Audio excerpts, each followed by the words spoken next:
Vimos en la mañana, hemos empezado Apocalipsis capítulo 6. Y Apocalipsis capítulo 6 es Juan en el cielo y no deja de estar en el cielo. Pero aquí es algo diferente porque Juan va a ver lo que va a suceder en la tierra. Recordamos, capítulo 1, las cosas que has visto. Capítulo 2 y 3, las cosas que son. Capítulo 5 o 4 en adelante, las cosas que han de ser. Después del mensaje del capítulo 2 y del capítulo 3 a las 7 iglesias tangibles, reales, que representan a las iglesias alrededor del mundo en todas las etapas, en todos los tiempos, viene el capítulo 4, donde ya Juan va a ver una profecía bíblica, donde Juan va a ser llevado al cielo, y a diferencia de Pablo, sí, a él se le va a decir, escribe lo que ves y plásmalo en un libro o en un rollo. A diferencia de Pablo, que no se le permitió decir nada de las cosas que él había visto. Entonces, Juan está en el cielo y él va a permanecer en el cielo hasta el final de la revelación del libro de Apocalipsis. Y vimos en el cielo, primero, los 4 seres, que son ¿quiénes? Querubines, perfecto. Y luego vemos junto con ellos que se suman 24 ancianos. Y luego los 24 ancianos se suman los ángeles. Y vimos que está el trono de Dios refulgente, está listo para enviar su ira y su castigo sobre el mundo entero. Pero para que suceda esto, tiene que haber también misericordia y gracia de parte de Dios, como vemos el arco iris, que ahí está en el trono de Dios. También vemos que para poder hacer esto se tiene que desatar el rollo, que tiene 7 sellos. Y no hay nadie que tenga la autoridad, tan solo uno en toda la historia de la tierra. Solo uno tiene la autoridad para desatar los sellos. Y vimos qué significan los sellos. ¿Por qué está sellado de esa manera? Lo vimos. ¿Y qué simbolizaban los sellos y todo esto? Lo vimos, según la cultura romana, según la cultura hebrea. Vimos todo esto. Y ahora llegamos a esta parte donde va a empezar el juicio sobre la tierra. Pero Mateo 24 y Apocalipsis capítulo 6 van de la mano. Es un conjunto seguido. Siguiente. ¿Por qué? Porque están hablando acerca de qué? De cómo Cristo va a tomar posesión de toda la creación. Para que el Señor tome posesión de toda la creación, primero ha tenido que vencer a la muerte, ha tenido que vencer al que tenía potestad sobre el pecado, que es Satanás. Ha tenido que primero vencerlo con su muerte en la cruz. Es por esto que los judíos no creían que él sea el león de la tribu de Judá, porque conocían, como te mencioné en la mañana y los domingos anteriores, las profecías acerca del Mesías, que él vendría de la tribu de Judá, considerado el león de la tribu de Judá. Y por lo tanto, las características de un león que era avasallador, rey por sobre todos, y que ponía a todos sus enemigos a sus pies. Pero cuando Jesús entra, lo proclaman rey de los judíos el domingo de la entrada triunfal, pero ven que los romanos juegan con él. Ven que no está sobre los romanos. ¿Y qué produce esto? Desatino, desesperanza y sobre todo desilusión. De tal manera que ellos no creen que sea el Mesías y por lo tanto piden crucificarlo, cuando no entendían que lo primero que tenía que hacer era vencer al que tenía el poder de la muerte, y la única manera era a través de la muerte en el Calvario. Es por eso que en el capítulo 5 vimos que el único que tenía derecho de desatar ese rollo, que es el título de propiedad de toda la creación, era ¿quién? El león de la tribu de Judá. Y cuando Juan voltea a ver al león de la tribu de Judá, él esperaba pues un león imponente. Él dice tácitamente que ve a un cordero como inmolado.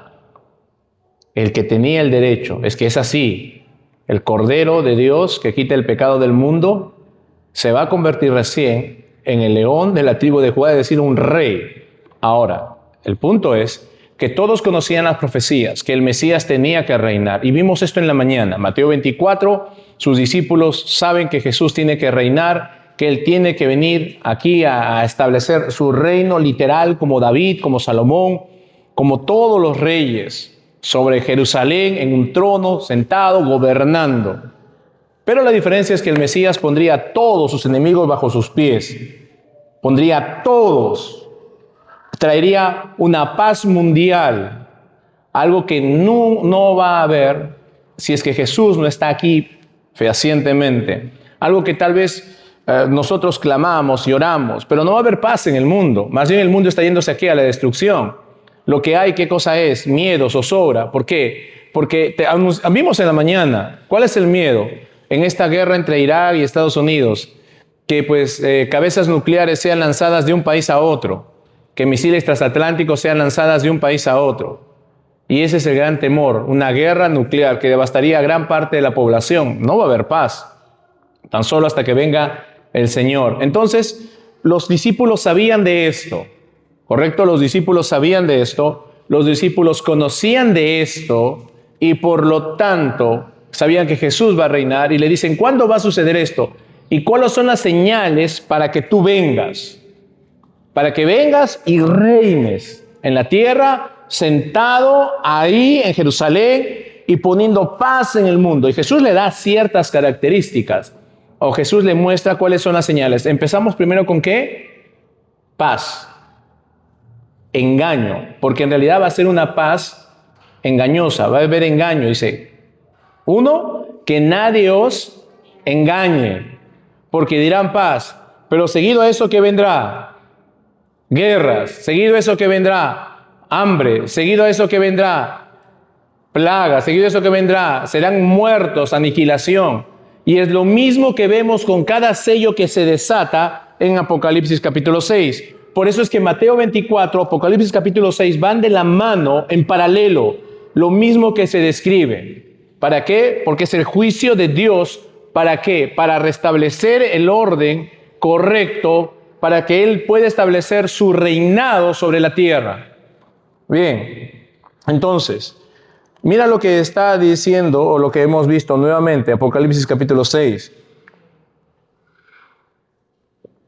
Dice, vi cuando el Cordero abrió uno de los sellos y uno de los 4 seres vivientes, decir como con voz de trueno, ven y mira. Y miré aquí un caballo blanco y el que lo montaba tenía un arco y le fue dada una corona y salió venciendo y para vencer. Muy bien. Y en la mañana te dije lo siguiente. ¿Todo esto de dónde viene? ¿Puedes tener el puntero, por favor? El puntero nada más. ¿De dónde todo viene esto? Mateo 24 nos habla, el verso 15 es el punto neurálgico de todo. Para mí. Dice, cuando veáis la desolación prevaricatora que anunció el profeta Daniel. Y Daniel, escuchen bien, Daniel, gracias. Daniel, ahí está, ahí está bien. Sí, está bien. Mire, Daniel está orando. Daniel capítulo 9, te dije en la mañana, está orando por su pueblo. ¿Correcto? Está orando por su pueblo. Dice, nosotros hemos pecado contra ti, hemos sido prevaricadores. Y él está leyendo al profeta Jeremías. Jeremías dice que iban a estar en cautiverio 70 años.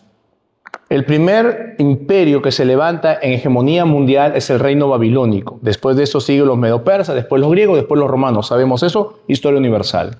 Y todos los pueblos caen subyugados ante estos imperios. Y Israel cae a manos del imperio babilónico, básicamente en la figura de Nabucodonosor. Y Daniel está orando porque lee al profeta Jeremías diciendo que 70 años, después de 70 años iban a poder regresar. Entonces Daniel ora. Y Dios le envía una revelación por medio de un ángel. Y le dice, 70 semanas están establecidas, y aquí es muy importante, estas semanas están establecidas para tu pueblo y para tu santa ciudad. ¿Qué nacionalidad tenía Daniel? Judío. ¿Cuál es el pueblo de Daniel?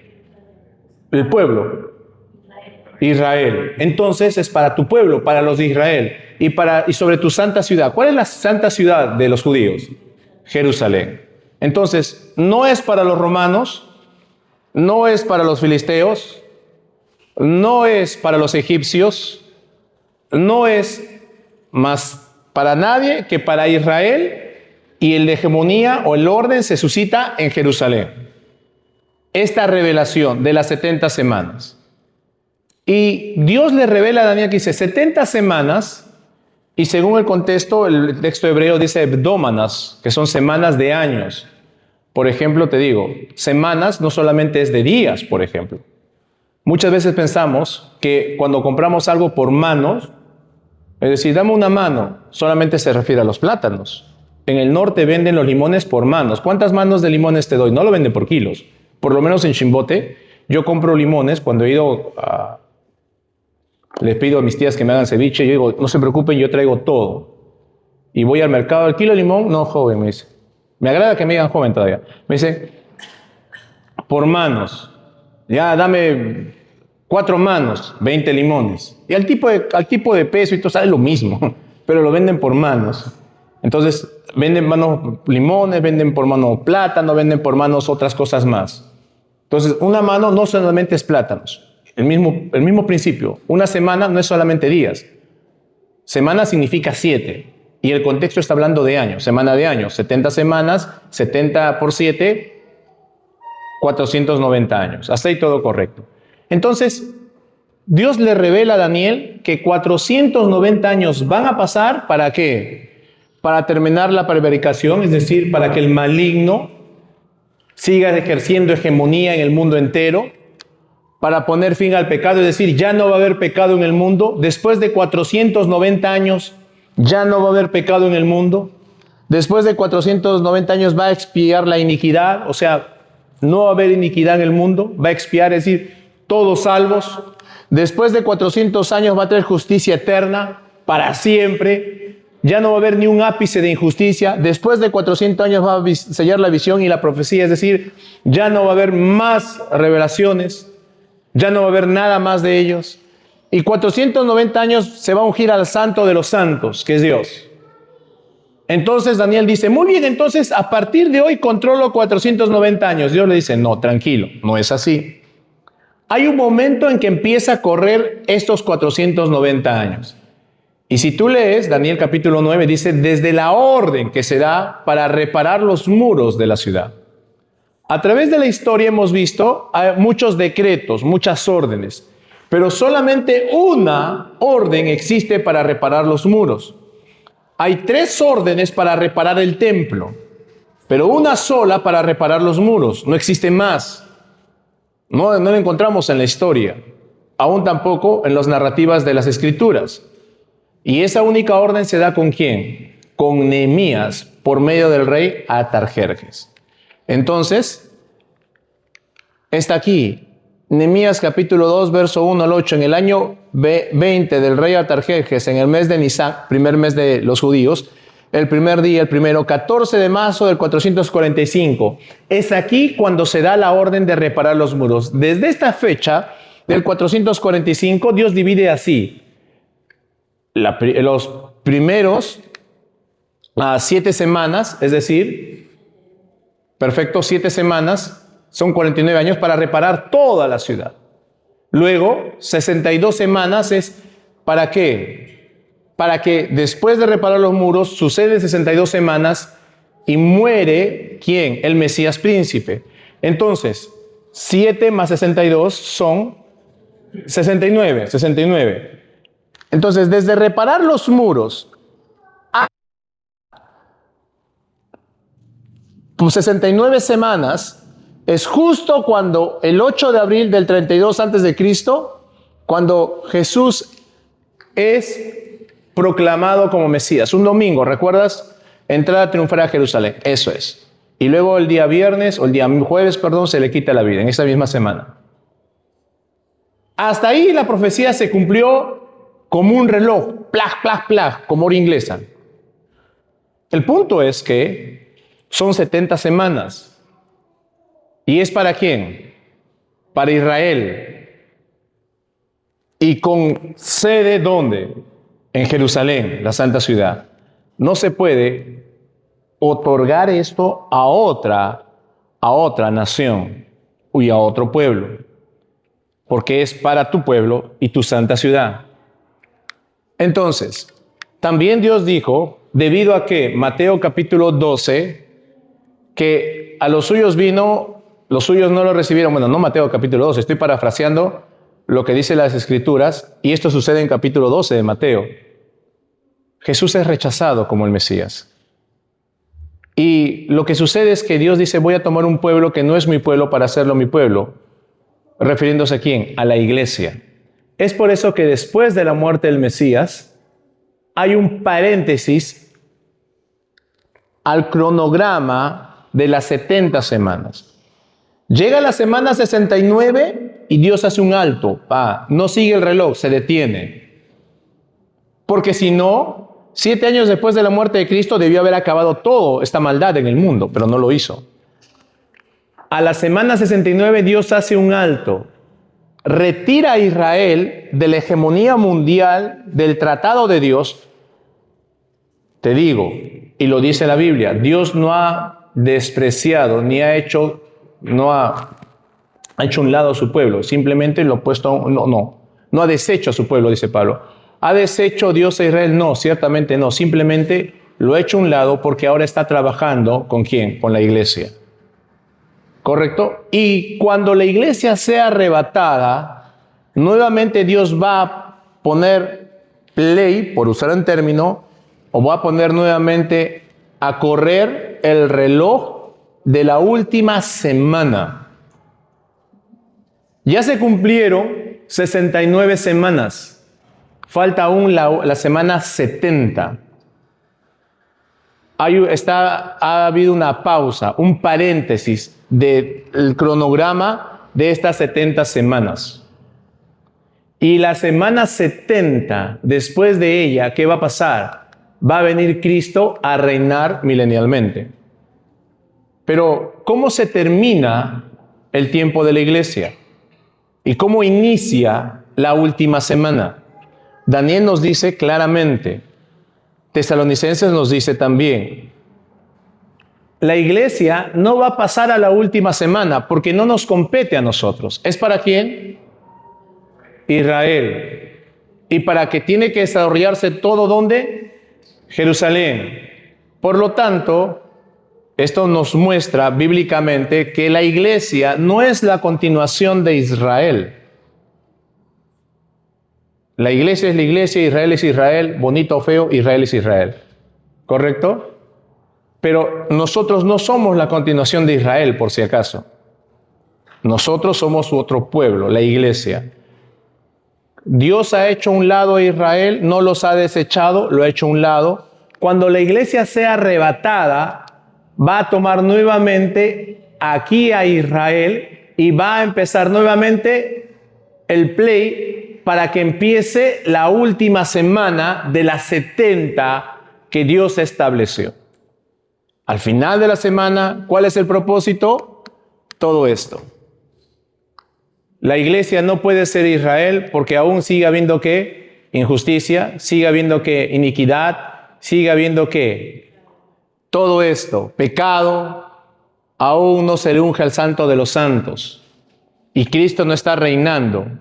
Y no es que Cristo reine en nuestros corazones, como algunos que dicen que la iglesia está ahorita, o que ahorita estamos en el milenio, tratan de asumir. No encuentro desde el punto de vista bíblico eso. La promesa de Dios se ha de cumplir. Y si Dios te da una promesa tangible a Israel, Él lo va a cumplir tangible. No es que como nosotros, la iglesia, algunos asumen, algunos en una teología errada desde mi punto de vista, dicen que como la iglesia es la continuación de Israel, entonces todas las promesas no cumplidas se cumplen en la iglesia, pero ya de manera literal, si no se espiritualizan. Y para espiritualización no hay una regla hermenéutica de interpretación. Cada uno que quiere espiritualizar lo va a espiritualizar a su manera, a su modo, a su forma de pensar. Pero si lo tomamos literal, sí hay una regla hermenéutica de interpretación, gramático-histórica, cultural y todo eso. Hasta ahí espero no haberte confundido.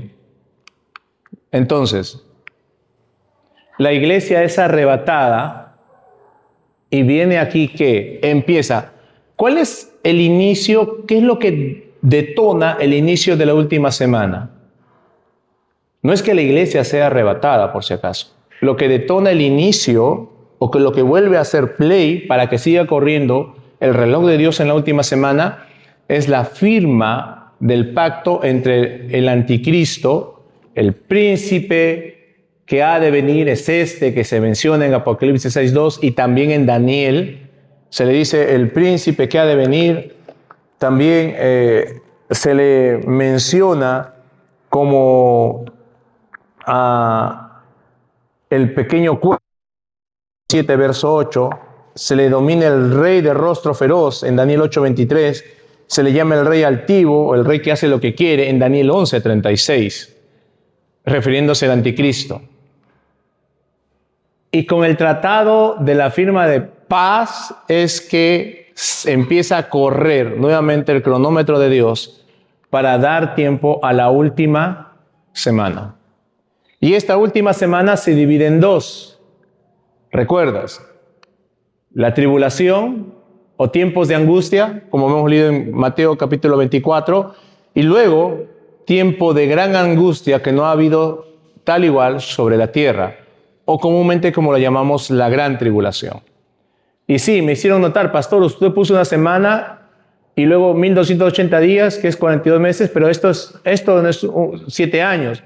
Claro, aquí debí colocar, y gracias por la acotación al hermano que me hizo ver esto, aquí debí colocar esto colocarlo de la mitad hacia acá, porque estos son 3 años y medio. 1280 son ¿cuánto? 42 meses, que vienen a ser 3 años y medio. 42 entre 12, matemática pura, 3.5. Si no me crees, lo divides, no ahorita, no saques tu calculadora, tu celular. Pero pastor, 1280 entre 175 no da. Son días, calendario judío, 360, ¿ya? Por si acaso. Esto es 3 años y medio de gran tribulación. Cuando empieza, como dice Apocalipsis 11:2, la prevaricación desoladora del que habló el profeta Daniel. Todo empieza ahí. Pero ¿cómo empieza Apocalipsis capítulo 6, verso 2, el primer sello? ¿Y cómo lo dice Mateo capítulo 24, o Apocalipsis 6, Mateo 24? ¿Cómo inicia? ¿Con qué? Con un engaño de paz. Un engaño de paz. Esto es lo que va a suceder. Un engaño de paz. Es una supuesta paz.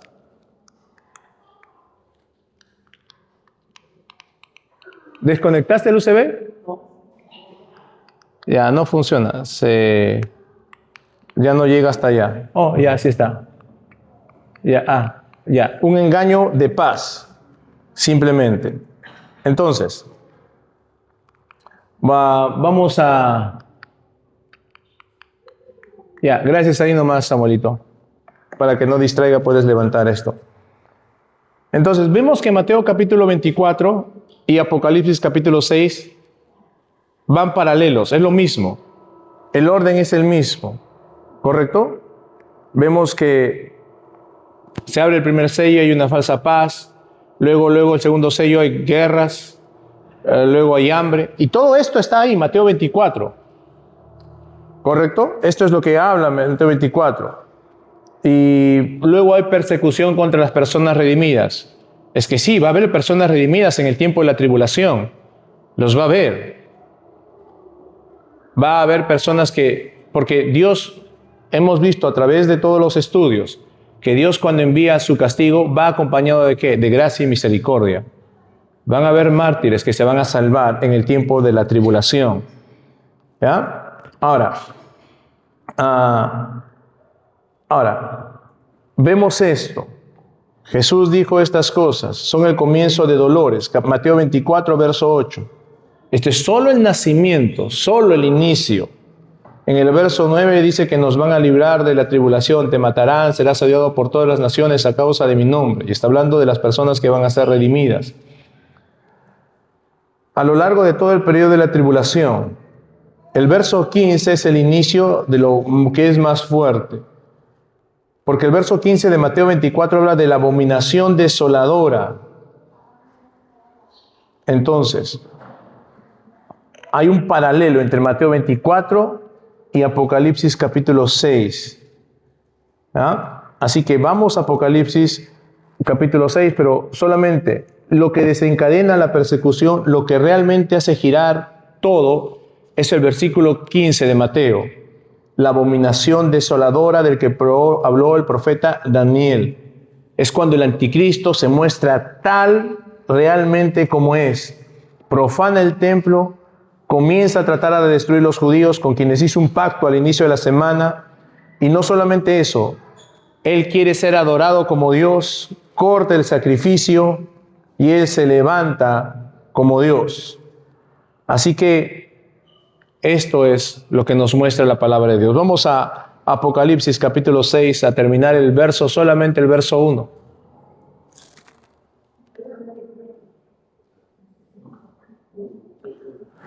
Dice así, verso 2, y miré y he aquí un caballo blanco y el que lo montaba tenía un arco y le fue dada una corona y salió venciendo y para vencer. Daniel capítulo 9, verso 26. Déjame leerte solamente. Daniel capítulo 9, verso 26 es algo muy importante para poder entender esto a cabalidad. 9, verso 26 dice así: y después de las 62 semanas se quitará la vida al Mesías, mas no por sí, y el pueblo de un príncipe que ha de venir destruirá la ciudad y el santuario, y su fin será con inundación, y hasta el fin de la guerra durarán las devastaciones. Entonces, el verso 24 dice 70 semanas están determinadas sobre tu pueblo y sobre tu santa ciudad para terminar la prevaricación y poner fin al pecado, y lo que hemos leído en las diapositivas. Entonces, te vuelvo a repetir, esto comenzó, como dice, desde la orden de reparar los muros de Jerusalén. Ahora, falta la última semana y el verso 26 dice que se va a quitar la vida al Mesías príncipe y luego va a levantarse ¿qué? O el príncipe que ha de venir. Es lo que están mencionando las Escrituras. Ahora, ¿qué es lo que pasa aquí? Mira el verso 25.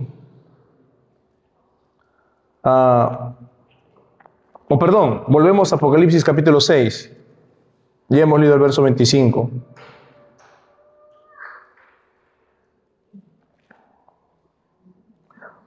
Pero vamos a estar andando de un lado para otro entre Apocalipsis y Daniel capítulo 9. No pierdas, por favor, Daniel capítulo 9.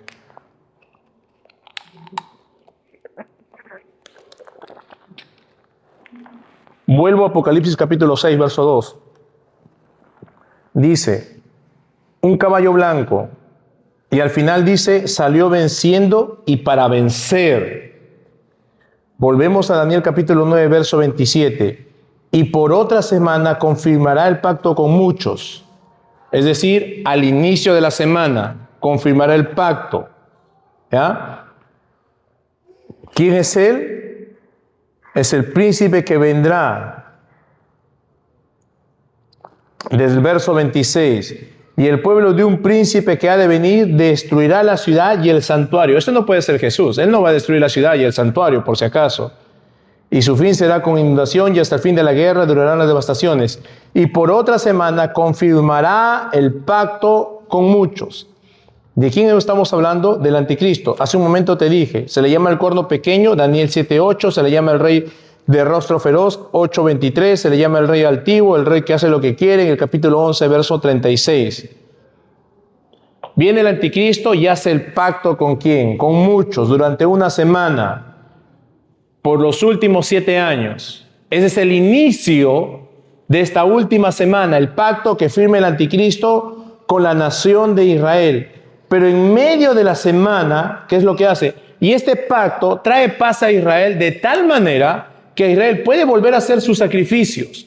Israel puede presentar sus ofrendas de animales, sus ofrendas de granos, puede volver a hacerlo. Miren, Israel está totalmente tranquila. ¿La nación de Israel puede hacer eso actualmente? No. ¿Puede reconstruir el templo? No. Están los musulmanes ahí con una mezquita en medio del muro de los lamentos donde fue el templo. Pero cuando se firme el pacto con el anticristo traerá una paz, supuestamente, Israel va a poder volver a hacer el sacrificio, reedificar el templo, poder hacer todo ello. Pero dice que a la mitad de la semana, es decir, después de 3 años y medio, va a romper ese pacto y va a empezar la abominación desoladora. Es decir, él se va a erigir, se levantar como ¿quién? Como rey.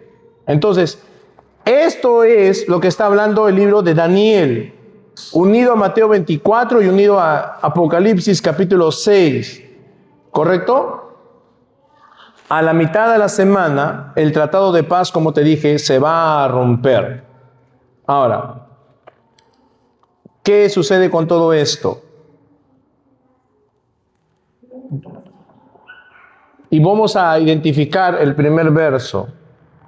La escena cambia del cielo a la tierra. Ahora Juan sigue en el cielo, pero le van a mostrar las cosas que están sucediendo en la tierra.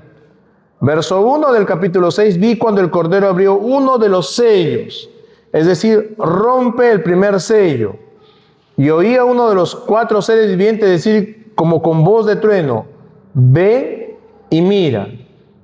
Juan ve y ¿qué ve? Y miré aquí un caballo blanco, y el que lo montaba tenía un arco y le fue dado una corona y salió venciendo y para vencer. La escena cambia. Juan describe lo que está sucediendo en el cielo, capítulo 4, capítulo 5. Ahora cambia. Juan sigue en el cielo, pero va a describir lo que va a empezar a suceder aquí en la tierra. Entonces, abre el primer sello, rompe el primer sello del título del universo, de toda la creación. Y mientras el Cordero rompe el sello, se revela este contenido, el contenido legal que representa lo que el heredero legítimo, Jesús, tiene sobre su creación. Cuando lo abre, ve un caballo blanco. ¿Y qué significa esto? Bueno, los caballos, y no vamos a hacer una enseñanza sobre caballos, pero están asociados con la guerra, ¿ya? Esto podemos verlo a través de las Escrituras, ¿ya? Los caballos son representativos del poder, de la magnificencia, de la majestad y de la conquista. Normalmente los oficiales, cuando entraban a un pueblo después de su victoria, entraban en sus caballos blancos. Y aquí viene este caballo, y el que se sentó en él, un jinete, no necesariamente es una persona, por si acaso, porque el caballo y el jinete rojo o el jinete negro y el caballo tampoco son personas. Representan algo, pero no son personas. Y ya vamos a verlo cuando lleguemos a ese punto. Ahora, todo esto está dentro del periodo de la tribulación, que es el tiempo de una semana, la semana última que nos habla el libro de Daniel, 7 años, ¿ya? Como Jesús mismo lo menciona en Mateo 24. Lo divide en 2 partes. La primera mitad, dolores de parto, y la segunda mitad, la gran tribulación. Y va a separar la abominación desoladora, que es cuando el anticristo profana el templo, a la mitad de la semana. Como vimos, la primera mitad tiene 4 sellos, que son paz, guerra, hambruna y desastres que traen muerte. Bien. El 5.º sello, la abominación, desencadena la persecución, la abominación desoladora. Rompe el pacto. En el 5.º sello, la abominación desoladora, Satanás, o el anticristo, perdón, se erige como rey o como Dios para ser adorado y rompe el sacrificio y comienza la persecución de los judíos. Y el 6.º y 7.º sello traen el final. Entonces, la mitad de esto, o sea, a partir de la abominación desoladora, Apocalipsis capítulo 11, verso 2, nos lo menciona con 42 meses o 1260 días. Lo que hemos visto acá es la mitad de la tribulación.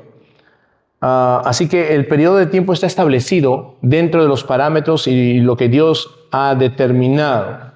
Nuestro Señor regresa, según Mateo capítulo 24, verso 29, inmediatamente después de la tribulación o inmediatamente después de aquellos días, como dice Mateo. Así que al final de los 7 años, Cristo vuelve, Cristo regresa, Cristo a establecer su reinado milenial.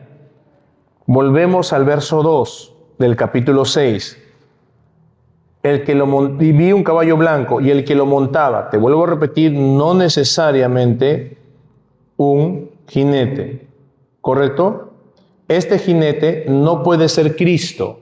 ¿Por qué no puede ser Cristo? Y algunos piensan, bueno, más adelante sí vamos a ver a Cristo sobre un caballo blanco, Apocalipsis, pero este de aquí no puede ser. Recordamos, Satanás, o el anticristo o Satanás, siempre ha tratado de imitar ¿a quién? A Dios, en todo aspecto. Siempre ha tratado de imitar a Él, ¿correcto? Pero no puede ser Cristo. ¿Por qué? Por algunos puntos. Dice, el que montaba tenía un arco y le fue dada ¿qué? Una corona. ¿Ya? Esta palabra corona no es la misma que está en coronas en el capítulo 4 acerca de Dios, de Cristo. Esta corona no es una diadema. Esta corona es un estéfanos. ¿Recuerdas cuál es la diferencia entre uno y otro? Uno es la corona de estéfanos, es la corona de laureles que te ponían porque tú ganabas o vencías, o era como recompensa por una victoria. ¿Ya? Es una corona que ganas como premio. Es esta corona que se menciona, estéfanos. Pero Cristo lleva una diadema como corona, es una corona real. Vamos a ver esto en el capítulo 19 del libro, cuando lleguemos ahí. Y no puede ser Cristo porque Cristo viene no viene al principio. ¿Viene cuándo? Al final de la tribulación. Otra de las cosas, ¿por qué no puede ser Cristo? ¿Por qué no lleva un arco? Cristo nunca lleva un arco. Siempre cuando se le menciona a Cristo, Él lleva ¿qué? Una espada. Bien. Entonces, esta figura ciertamente ¿quién es? Abarca al anticristo. ¿Ya? Pero te vuelvo a repetir, los caballos no representan individuos, representan algo específico. Entonces, representa tal vez a una fuerza. La hambruna es una fuerza, la guerra es una fuerza, también lo es la muerte. Ciertamente, el anticristo es el hombre principal que hace la paz momentánea, engañosamente. Pero aquí dice que el caballo representa ¿qué? Y el jinete representan la paz. No está solo, por si acaso. ¿Recuerdas Mateo 24? Cristo dijo que habría muchos anticristos, muchos falsos impostores. Y este caballo con este jinete representan la falsa paz encabezada por el anticristo. Lo que las Escrituras nos mencionan. Ahora, ¿cómo sabemos que representa la falsa paz? Y la pregunta es valedera, ¿no? Alguien podría decirme, es una interpretación antojadiza, pastor, desde su punto de vista. ¿Ya? Bueno, el hecho es de que tiene, ¿qué cosa? Aquí, un arco. Esto es un símbolo de un guerrero. Pero si tienes un arco, ¿qué más necesitas? Lo cual no lo tiene. Si tú te percatas, él no tiene ninguna flecha. La ausencia de flechas habla de una victoria sin sangre, donde no ha corrido sangre. Y la paz mundial traída por este hombre o este personaje y todo su séquito es de una manera que se hace sin sangre. Y luego hay algo interesante, como se dice, se le dio una corona. Es decir, es coronado democráticamente por todos. No parece que él lo haya tomado simplemente. No, nos muestra que le dan esta corona. Es decir, ha sido honrado por el mundo y ha sido elevado y ha sido dado prominencia por haber hecho algo. Paz, porque luego menciona que el otro caballo va a quitar ¿qué cosa? Verso 4. Y aquel que lo montaba le fue dado poder de quitar de la tierra ¿qué? La paz. Bien. Él es recompensado con la corona de estéfanos no tiene una diadema, que es una corona de rey que solo pertenece a uno que está, las diademas pertenecen solamente a los que están en legítima monarquía. Nada más, esta corona. Y el único que tiene eso es Cristo. Este es el engaño que Jesús habló cuando dijo que muchos serían engañados. Mateo 24, ¿recuerdas? Leímos esto en la mañana. Dice, verso 4, cuando le preguntan para establecer el milenio, ¿cuáles son las señales? Y él dice, mirad que nadie os engañe, porque vendrán muchos en mi nombre diciendo, yo soy el Cristo, y a muchos que engañarán. Esto es lo que el anticristo ayuda a establecer con su pacto con Israel, de que el Daniel habló. Paz engañosa en una paz falsa y dirigida por el anticristo. Se promueve la paz, se establece la paz y el anticristo se eleva en la cima. Segunda de Tesalonicenses, capítulo 2, verso 9, nos dice que el anticristo vendrá con todo poder y señales y falsas maravillas. Y todos caerán en él. Ahora, no solamente el anticristo va a engañar. Nos menciona la palabra de Dios que Dios enviará una influencia engañosa para que puedan creer lo que es falso. ¿Por qué? Para que puedan ser juzgados. Para que puedan ser juzgados. Ahora, verso 9 del capítulo 2 de 2 de Tesalonicenses. Inicuo cuyo advenimiento es por obra de Satanás, con gran poder y señales y prodigios mentirosos, y con todo engaño de iniquidad para los que se pierden, por cuanto no recibieron el amor de la verdad para ser salvos. Por esto Dios les envía un poder engañoso para que crean la mentira, a fin de que sean condenados todos los que no creyeron a la verdad, sino que se complacieron en la injusticia. Dios va a permitir que la ilusión corra, este engaño corra. Todos van a caer en esa falsa paz. Todos se van a inclinar a este gobernante del mundo, que lo personifique el anticristo. Y es una trampa en la que serán atrapados, asesinados, destruidos. El mundo se dirige a la guerra, sí, como dice. Pero antes de la guerra, ¿qué viene? La paz.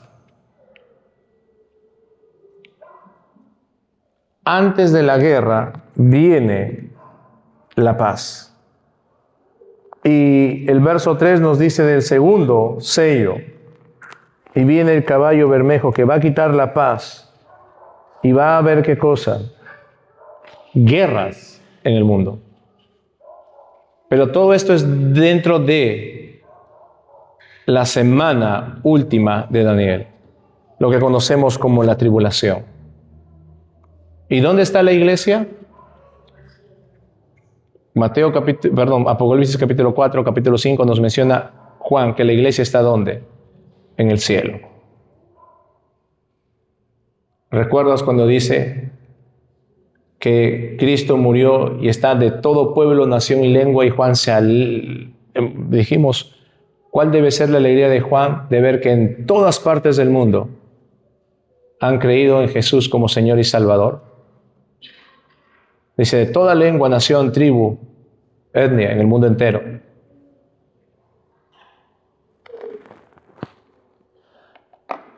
Esto es lo que va a suceder, hermanos.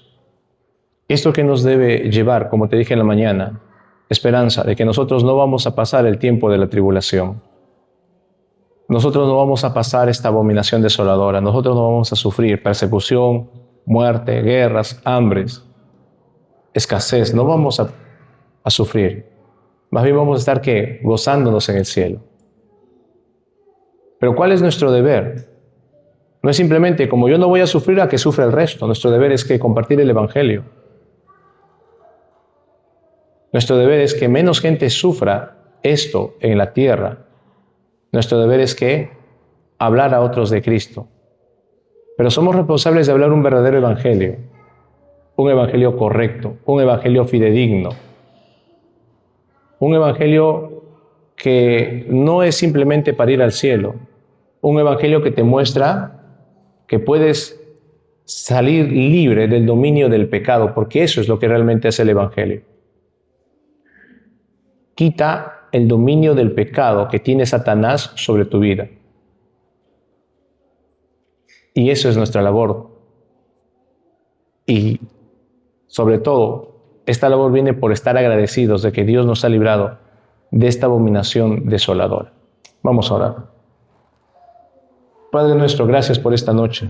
Gracias por lo que tu palabra nos muestra. Gracias por este tiempo.